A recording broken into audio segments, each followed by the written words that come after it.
Şimdi bilindiği üzere 30.06.2010 tarihinde 6331 sayılı İş Sağlığı İş Güvenliği Kanunu yeni bir düzenlemeyle iş hayatımıza girmiş bulunmakta.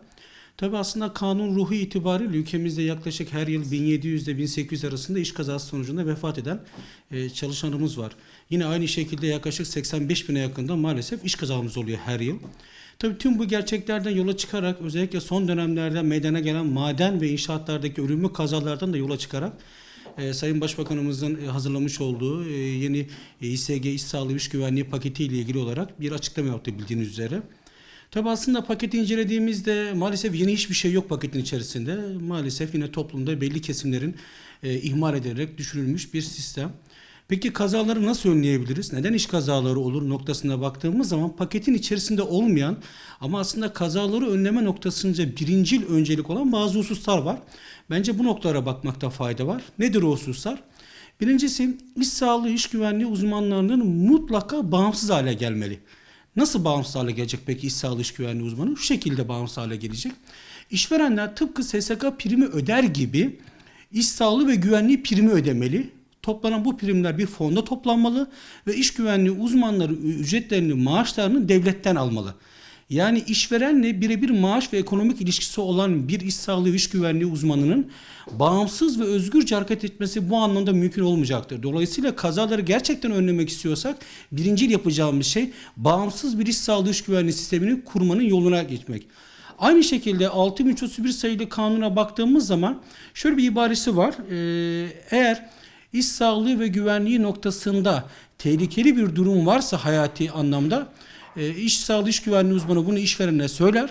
Eğer yerine getirmiyorsa işvereni buna mukabilde iş güvenliği uzmanı işvereni bakanlığa şikayet eder diye bir yapı var.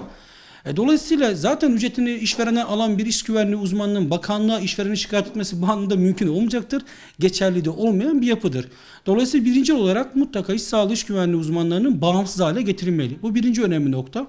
Şimdi İş Sağlığı İş Güvenliği Kanunu'nun paralelinde özellikle son dönemde meydana gelen kazalar neticesinde yeni İş Sağlığı İş Güvenliği paketine baktığımız zaman bu anlamda maalesef aslında biraz daha fare doğurdu desek herhalde yeri olacak.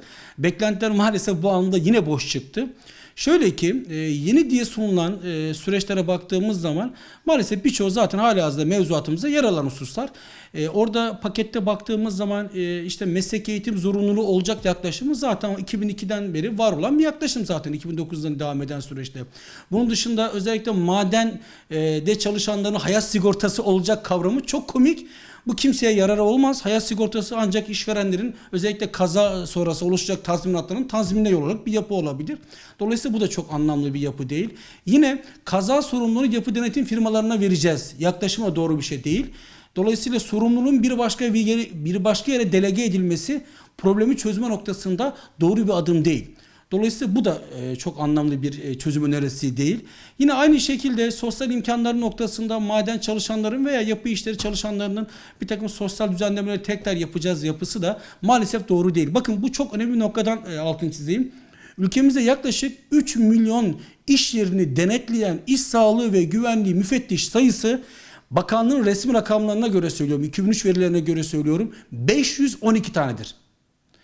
Peki Almanya'da İş sağlığı ve güvenliği noktasında denetim yapan müfettiş sayısı nedir? Yaklaşık 3000 civarındadır. İşte bu bizim Türkiye'deki gerçeğimizi ortaya çıkartıyor. Dolayısıyla derhal iş sağlığı ve güvenliği müfettişlerin sayısı artırılmalı. Gerekli hallerde yaklaşık 100 binleri bulan iş sağlığı ve güvenliği uzmanları yapılacak olan mesleki eğitim ve sınavlarla birlikte devletin bünyesinde sözleşmeli veya kadrolu İş sağlığı ve güvenliği müfettişi kadronda mutlaka alınmalı. Buralar mutlaka sayısı artırılmalı. Denetimin olmadığı bir yapı başarılı olması bu anlamda mümkün değil. Geçmiş dönemlerinde bir genel müdürümüzün bir açıklaması vardı. İş sağlığı ve güvenliği genel müdürümüzün. Biz denetleme yaptığımız bir firmaya normal şartlar altında kaza ve şikayet olmazsa bir sonraki gidişimiz 25 yılı buluyor istatistiksel olarak demişti. Dolayısıyla denetimin olmadığı yerde iş sağlığı güvenliği önlemlerini yapamazsınız, uygulayamazsınız. Mutlaka müfettiş sayısı artırılmalı, denetimler sıklaştırılmalı. Denetimlerdeki amaç üzüm yemek olmalı. Bağcıyı dövmek olmamalı.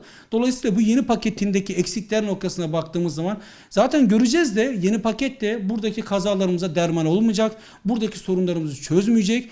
Çünkü tarafların görüşü alınmadan, tarafların bu anda fikirlerine dikkate alınmadan yapılan her adım doğru sonuçlar vermeyecektir. Biz halihazırda iş kazası çalışan ve kaza arasında indekse göre söylüyorum. İş kazası noktasında biz Avrupa'da birinciyiz, dünyada üçüncüyüz.